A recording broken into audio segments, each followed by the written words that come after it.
महाराष्ट्र में आने वाले चुनावों में असदुद्दीन ओवैसी साहब की पार्टी एआईएमआईएम कर सकती है बड़ा खेल। Welcome to my YouTube channel. आज बात करते हैं महाराष्ट्र में जो आने वाले चुनाव हैं उसमें असदुद्दीन ओवैसी साहब की पार्टी ऑल इंडिया मजलिस इत्तेहादुल मुस्लिमीन की एक सीट पर बहुत मजबूत नजर दिखती हुई आ रही है। वो उस सीट पर काफी मजबूत आ रहे हैं। वो सीट सोलापुर की सीट है, क्योंकि वहां से जो विधायक थी शिंदे प्रतिनिधि सुशील कुमार, वो अब मेंबर ऑफ पार्लियामेंट बन गई हैं। और पहले जो चुनाव हुए थे वहां से एआईएमआईएम के जो कैंडिडेट थे हाजी फारूक मकबूल शाबदी, वो दूसरे नंबर पर आए थे। लेकिन अब कांग्रेस को सोलापुर की सीट पर कोई मजबूत उम्मीदवार नहीं मिल रहा, जिससे कि हाजी फारूक मकबूल शाबदी साहब की जीत मानी जा रही है और काफी मजबूती से वो चुनाव लड़ रहे हैं। उन्होंने एक वादा भी करा था पहले। मैं वहां पर आइए पहले कामयाब उनकी होते क्लिप होते रह सुनिए। गया, लेकिन मैं यहां आज इस स्टेज से सदर साहब को एक वादा कर कि सदर साहब, मैं हिम्मत नहीं आ रहा हूं।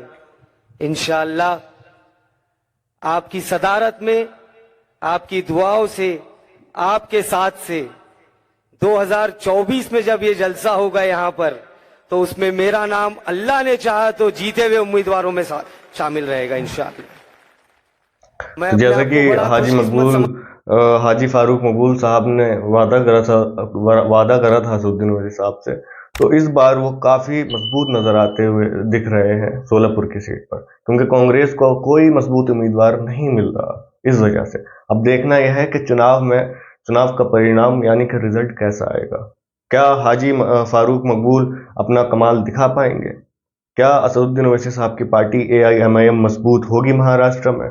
पिछले चुनाव की बात कर लें तो सोलापुर सीट से जो कांग्रेस की प्रत्याशी थी उनको वोट मिला था 51,440, और एआईएमआईएम के जो कैंडिडेट थे हाजी फारूक साहब, उनको वोट मिला था 38,721।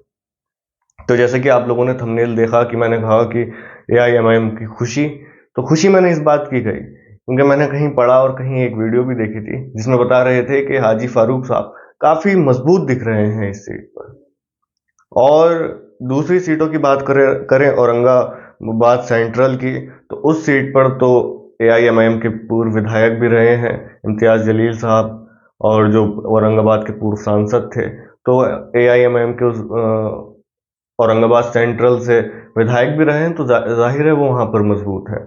और अभी जो है बात करें तो एआईएमआईएम की मौजूदा दो सीट हैं, मालेगांव में और दूले सिटी में, और कैंडिडेट बड़े मजबूत हैं महाराष्ट्र के अंदर एआईएमआईएम के पास। एक समीर बिल्डर साहब हैं, नौजवान हैं, वो भी टिकट की उम्मीद कर रहे हैं। और हालांकि मेरे हिसाब से मैं अपनी राय दूं तो शायद उन्हें होना भी चाहिए, क्योंकि वो मेहनत भी करते हैं। वाकई काबिल तारीफ है उनकी मेहनत, और लोगों के दिलों में उन्होंने अपने लिए जगह भी बनाई है, तो उनको एआईएमआईएम को टिकट देना भी चाहिए। बात कर लें कि असदुद्दीन ओवैसी साहब महाराष्ट्र में कितनी सीटों पर चुनाव लड़ेंगे, ये आप लोग मुझे कमेंट करके बताइए। अभी ये कोई खबर नहीं आई है, लेकिन हाँ, ये जरूर हुआ है कि महाराष्ट्र के अंदर मजबूती से चुनाव लड़ेंगे। लेकिन एक चीज और एक बड़ी खबर यह है, चंद्रशेखर आजाद साहब और असदुद्दीन ओवैसी साहब अगर एक हो गए तो बहुत मजबूती से चुनाव लड़ सकते हैं। दूसरी चीज, इंडिया अलायंस का खेल बिगाड़ भी सकते हैं। दलित और मुस्लिम जो वोट है, वो चंद्रशेखर आजाद और असदुद्दीन ओवैसी साहब की पार्टी और चंद्रशेखर आजाद साहब की पार्टी एक होने से बहुत बड़ा असर इस चीज पर देखने मिलेगा, और यकीनन सीट निकल भी सकती है।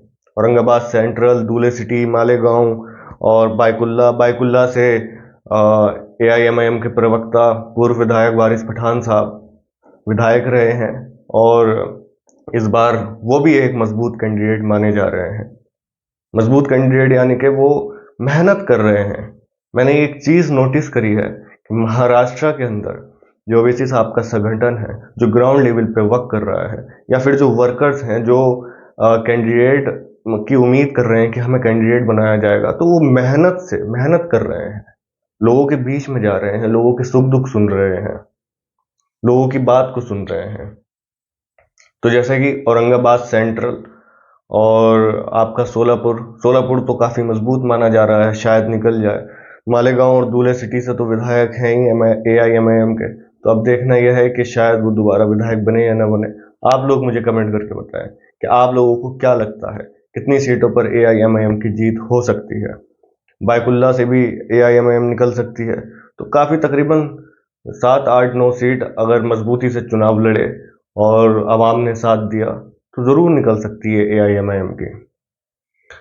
और अगर चंद्रशेखर आज़ाद और असदुद्दीन ओवैसी साहब की पार्टी एक हो जाती है, यानी कि चंद्रशेखर आज़ाद साहब की पार्टी और असदुद्दीन ओवैसी साहब की पार्टी में गठबंधन हो जाता है, तो दलित और मुस्लिम वोट पर बहुत असर पड़ेगा, जिससे कि AIMIM और आज़ाद समाज पार्टी मजबूत भी होगी और इंडिया अलायंस का खेल बिगाड़ भी सकती है। आप मुझे कमेंट करके बताएं, क्या खेल बिगड़ सकता है? चुनाव में बहुत इंटरेस्टिंग होने वाला है। जैसे कि हरियाणा में चंद्रशेखर आज़ाद साहब ने जो गठबंधन करा है और मायावती जी ने अभय चौटाला साहब से गठबंधन करा है और चंद्रशेखर आज़ाद साहब ने दुष्यंत चौटाला साहब से गठबंधन करा है।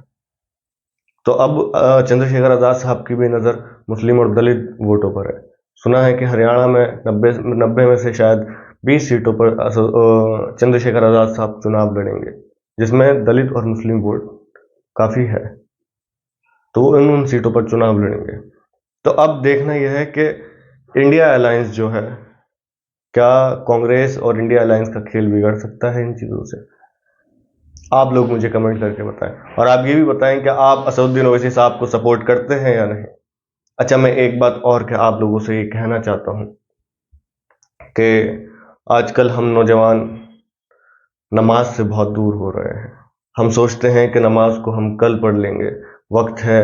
मैं भी सोचता था पहले, हालांकि दिमाग में ख्याल आते हैं कि नमाज को कल पढ़ लेंगे, परसों पढ़ लेंगे, या फिर अभी असर की छोड़ देते हैं, मगरिब की पढ़ लेंगे, या बाद में। तो क्या हमें अपनी ज़िंदगी का पता है कि कल तक या 1 घंटे बाद या 1 मिनट बाद हमारी ज़िंदगी रहेगी? अगर हमारी ज़िंदगी नहीं रही तो फिर हम नमाज नहीं पढ़ पाएंगे। तो नमाज कायम करें, 5 वक्त की नमाज पढ़ें। अल्लाह ताला हम सबको 5 वक्त की नमाज पढ़ने की तौफीक दे। अल्लाह ताला हम सब के गुनाहों को माफ़ करे। आजकल के ज़माने में हम बहुत गुनहगार हो गए हैं। मैं मुस्लिम नौजवानों से ये कहता हूँ कि गुनाहों से बचना चाहिए। सोशल मीडिया पर भी उन लोगों को सपोर्ट करना चाहिए जो आपके हक की आवाज़, आपके हक की बात उठा रहे हो, या आपके लिए बात कर रहे हो, या कोई अच्छी बात कर रहे हो, अच्छी चीज़ें समझा रहे हो। एक फ़नी कंटेंट क्रिएटर, एक मजाक और गाली गलौज, इन सब से हमें बचना चाहिए।